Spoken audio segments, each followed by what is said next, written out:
جہاں مجھے ہمیشہ کے لیے قید کر دیں گے۔ بہن جس کا نام شارجہ تھا بچوں کی طرح بلبلا اٹھی۔ اس نے کہا کہ میں نے تمہیں اس وقت بھی روکا تھا کہ ان لوگوں کے چکر میں نہ پڑو، مگر تم نے کہا کہ صلاح الدین ایوبی کا قتل جائز ہے۔ تم لالچ میں آ گئے تھے، تم نے میری بھی پرواہ نہ کی۔ میرا کیا بنے گا؟ تم نہ ہوئے تو میرا آسرا کون ہوگا؟ زخمی بھائی کا ذہن تقسیم ہو گیا تھا، کبھی وہ پچھتاوے کی باتیں کرتا اور کبھی کہتا کہ وہ ان لوگوں کی جھانسی میں آ گیا تھا۔ اس نے یہ بھی کہا کہ صلاح الدین ایوبی انسان نہیں، خدا کا بھیجا ہوا فرشتہ ہے۔ ہم 4 ہٹے کٹے جوان مل کر اتنا بھی نہ کر سکے کہ اس کے جسم پر خنجر کی نوک سے خراشی ڈال دیتے۔ اس پر زہر نے بھی اثر نہیں کیا۔ اس اکیلے نے 3 کو جان سے مار دیا اور مجھے موت کے منہ میں ڈال دیا۔ یہ کہنے والے جھوٹ تو نہیں کہتے تھے کہ صلاح الدین ایوبی کا ایمان اتنا مضبوط ہے کہ اسے کوئی گناہگار قتل نہیں کر سکتا۔ بہن نے کہا تم چاروں مسلمان تھے، اتنا بھی نہ سوچا کہ وہ بھی مسلمان ہے۔ اس نے خدا کے خلیفہ کی گدی کی توہین کی ہے۔ زخمی بھائی کا دماغ الٹی طرف چل پڑا۔ اس نے جشولیے لہجے میں کہا تم نہیں جانتی کہ خلیفہ العزت خدا کے بھیجے ہوئے خلیفہ تھے۔ جو کچھ بھی تھا، بہن نے کہا، میں یہ جانتی ہوں کہ تم میرے بھائیوں اور مجھ سے ہمیشہ کے لیے جدا ہو رہے ہو، کہ میرا تمہارے بچنے کی کوئی صورت پیدا ہو سکتی ہے؟ شاید پیدا ہو جائے، بھائی نے جواب دیا۔ میں نے اس شرط پر انہیں سارے راز بتا دی ہیں کہ میرا گناہ بخش دیں، مگر میرا گناہ اتنا سنگین ہے کہ جو شاید نہ بخشا جائے۔ اس وقت زخمی کو سو جانا چاہیے تھا اور اسے اتنا زیادہ بولنا نہیں چاہیے تھا، کیونکہ پیٹ کے زخم کھل جانے کا ڈر تھا، مگر وہ بولتا جا رہا تھا اور بہن رو رہی تھی۔ بولتے بولتے اسے پیٹ کے زخم میں ٹیسیں محسوس ہونے لگیں اور وہ بے حال ہو گیا۔ اس نے بہن سے کہا شارجہ باہر جاؤ، کوئی آدمی ملے تو اسے کہو کہ طبیب یا جراح کو بلا دے، میں مر رہا ہوں۔ شارجہ دوڑتی باہر گئی، باہر سنتری کھڑا تھا۔ اس نے اسے بھائی کی حالت بتائی تو اس نے شارجہ کو اس جراح کے گھر کا راستہ بتا دیا جسے زخمی کی دیکھ بھال کے لیے مقرر کیا گیا تھا۔ اسے سختی سے حکم دیا گیا تھا کہ دن ہو یا رات زخمی کو زندہ رکھنے کی پوری کوشش کرے۔ وہ شاہی جراح تھا۔ شارجہ دوڑتی گئی، جراح کا گھر بالکل قریب تھا۔ شارجہ نے جراح کو بھائی کی حالت بتائی تو وہ بھاگم بھاگ آیا اور زخمی کو دیکھا۔ اس کے پیٹ کی پٹی خون سے لال ہو گئی تھی۔ جراح نے فوراً پٹی کھولی۔ خون بند کرنے کے لیے اس نے صفوف ڈالے اور بہت سا وقت صرف کر کے پٹی باندھی۔ خون بند ہو گیا۔ اس نے زخمی کو دوائی پلا دی جس کے اثر سے اسے نیند آ گئی اور وہ سو گیا۔ شارجہ اس جوان سال جراح کو حیرت اور دلچسپی سے دیکھتی رہی۔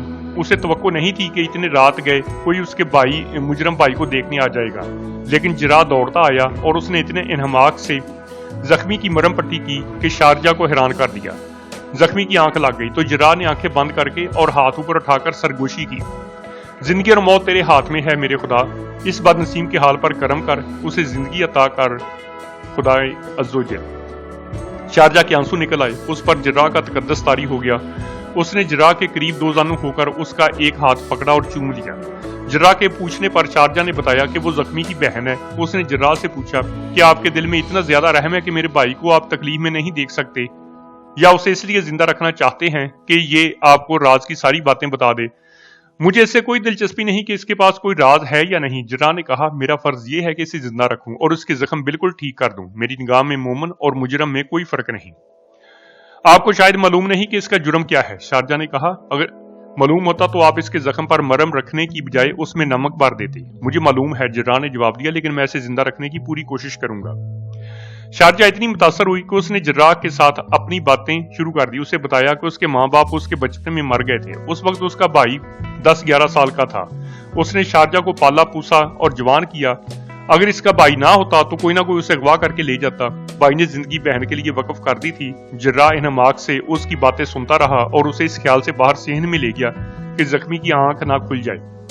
جراح ایسے انداز سے شارجہ کی باتیں سن رہا تھا جیسے وہ رات یہیں گزارے گا، مگر وہ جانے لگا تو شارجہ نے اس کا ہاتھ پکڑ کر کہا آپ چلے جائیں گے تو مجھے ڈر آئے گا۔ جراح نے اسے بتایا کہ وہ اسے اپنے ساتھ نہیں لے جا سکتا اور اس کے ساتھ رہ بھی نہیں سکتا۔ جراح گھر میں اکیلا رہتا تھا۔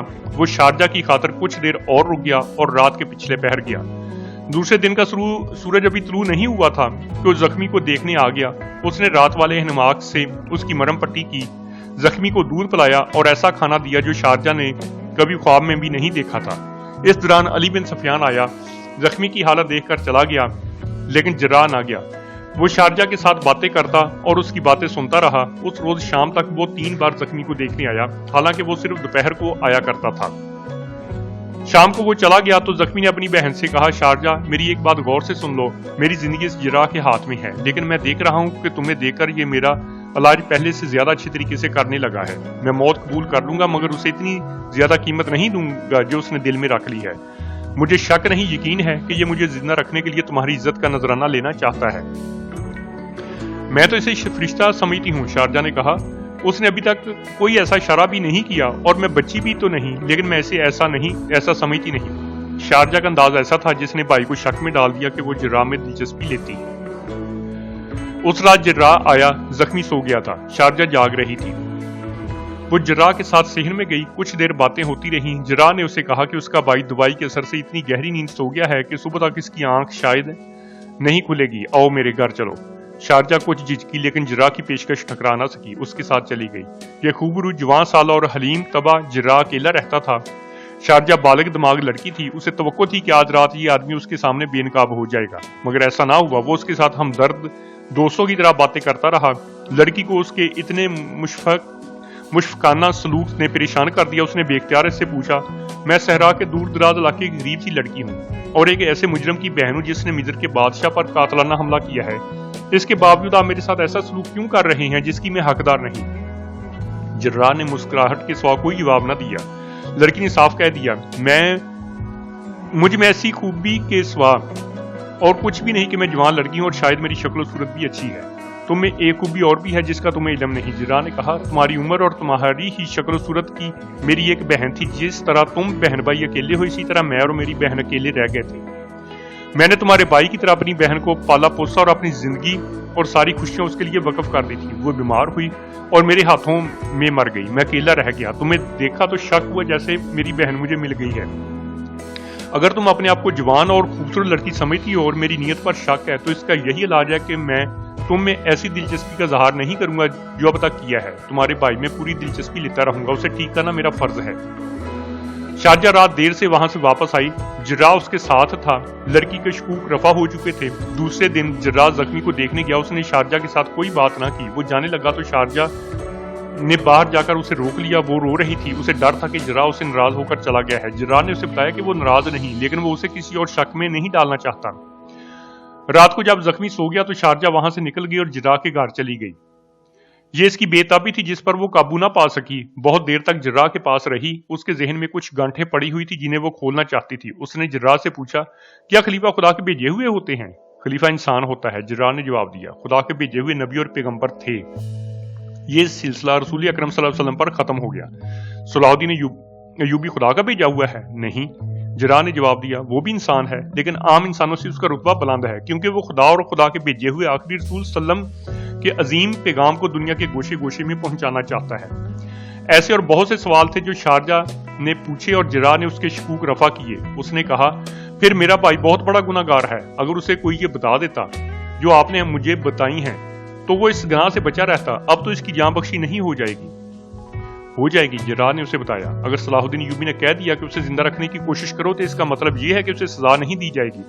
اسے چاہیے کہ گناہوں سے توبہ کر لے، مجھے پورا یقین ہے کہ اسے کوئی سزا نہیں دی جائے گی۔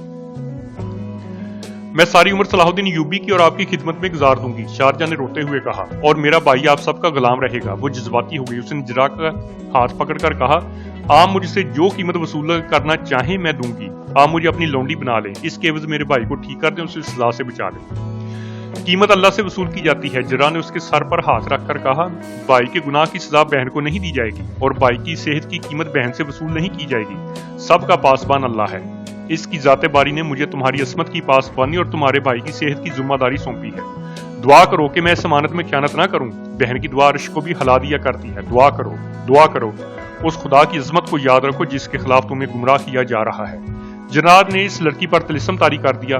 ایک تو باتیں ہی ایسی تھی جو جراح نے اسے بتائی تھی، تاثر تو جراح کے سلوک نے پیدا کیا تھا۔ جراح کے متعلق تو اسے کچھ اور ہی شک ہو گیا تھا، لیکن وہ کچھ اور نکلا۔ اسے جیسے احساس ہی نہیں تھا کہ ایسی تنہائی میں اور رات کے وقت اتنی حسین اور جوان لڑکی اس کے رحم و کرم پر ہے۔ آدھی رات گزر گئی تھی۔ جراح نے اسے کہا، اٹھو، تمہیں وہاں تک چھوڑ آؤں اور تمہارے بھائی کو بھی دیکھ آؤں۔ دونوں گھر سے نکلے اور آہستہ آہستہ چل پڑے۔ رات تاریک تھی۔ وہ دو مکانوں کے پچھواڑوں کے درمیان سے گزر رہے تھے۔ یہ چھوٹی سی ایک گلی تھی جس میں سے گزرتے ہی وہ مکان آ جاتا تھا جہاں زخمی حشیش قید میں پڑا تھا